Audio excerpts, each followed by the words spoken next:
தான் முன்னாடியே சொன்ன சென்சஸை வச்சு பார்த்தேன். ரொம்ப ஒரு அருமையான ஒரு கல்வி பணி ஆற்றிக்கொண்டு இருக்கின்ற இந்த நிர்வாகத்துக்கு சம்பந்தப்பட்ட அனைத்து நிர்வாகிகளே, பள்ளியினுடைய தாளாளர் அவர்களே, முதல்வர் அவர்களே, என்னோடு அமர்ந்திருக்கிற சிறப்பு விருந்தினர் அவர்களே, நான் இங்கே வந்த பிறகுதான் தெரிந்தது என்னுடைய ஆசான் கீழே உட்காந்துருக்கிறாரு. என்னுடன் பயின்ற என்னுடைய தோழர்கள் கீழே இருக்கிறாங்க.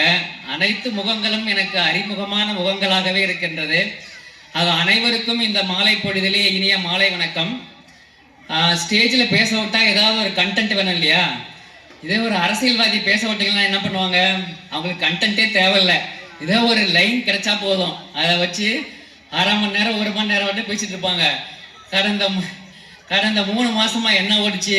மொழின்னு ஒரு வார்த்தை கிடைச்சிச்சு, அதை வச்சு 1 மொழி 2 மொழி 3 மொழின்னு ஒரு 3 மாசம் உருட்டாங்க.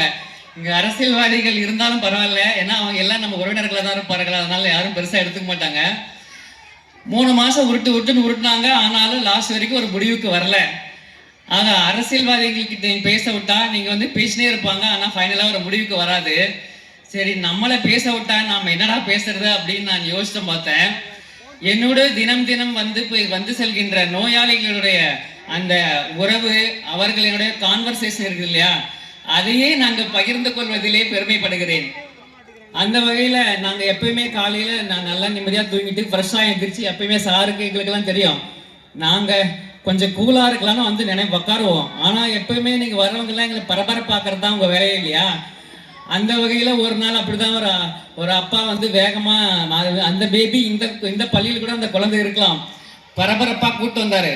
சார் உடனே வந்து பாருங்க சார், ரொம்ப வலிக்குது, துடிக்கிறா சார் அப்படின்ச்சா. அவங்க அப்பா பிள்ளைகள் வந்து அப்பா வந்து எப்பயுமே ரொம்ப பெண் பிள்ளைகளை ரொம்ப பாசமாக இருப்பாங்க இல்லையா? அது எல்லாருக்கும் தெரிஞ்ச விஷயம்தான். பரபரப்பாக வந்து பாருங்க சார், அங்கே வலிக்குது இங்கே வலிக்குது என்னன்னு பாருங்க சார்னா. அவங்க அம்மா கூடயே தான் வந்துச்சு. அந்த அம்மா கிட்ட ஒரு ரியாக்ஷனும் இல்லை. நமக்கு எதுக்கு ரொம்ப வீட்டில் ஏதாவது பிரச்சனையா இருக்குன்னா எதுவும் கண்டுக்கல. சரி, அந்த அம்மா பாப்பாவை படுக்க வச்சு பார்த்தேன், அங்கே தொட்டேன் இங்கே தொட்டேன், ஒன்றும் இல்லையாடா பாப்பா அப்படின்னா. என்னடா ஒன்றும் தொந்தரவு இல்லையே, என்னடா வலிக்குது அப்படின்னு. அவங்க சார் இதே தான் உங்கள் அப்பா கிட்ட நான் சொல்லிட்டு இருக்கிறேன், நீங்கள் விடுங்க சார், நான் கூப்பிட்டு போகிறேன், ஸ்கூல் டைம் ஆச்சு அப்படின்னு அந்த அம்மா. உடனே அந்த பொண்ணு என்ன பண்ணுச்சு, சார் இருங்க இங்கே தொட்டு பாருங்க, இங்கே வலிக்குது அப்படின்னா. சரி, நாங்கள் என்கிட்ட தான் சும்மா விடுமா, ஒரு ஊசியை லோட் பண்ணேன்.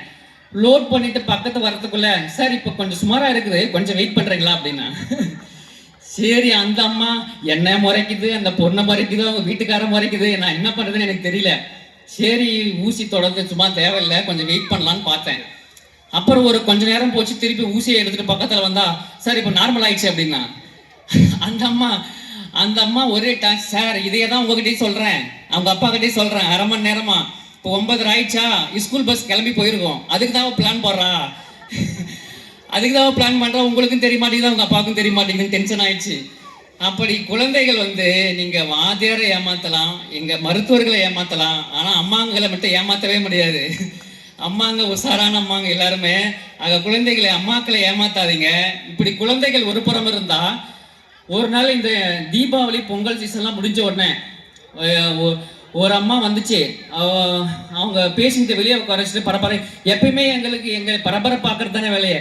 பரபரப்பாக வந்து, சார் உள்ள ஒருத்தரை கூப்பிட்டு வரேன், நீங்கள் என்ன பண்ணுவீங்களே தெரியாது, ஏதோ ஒரு இன்ஜெக்ஷனை போட்டு அவரை முடிச்சு விட்ருங்க அப்படின்ச்சு.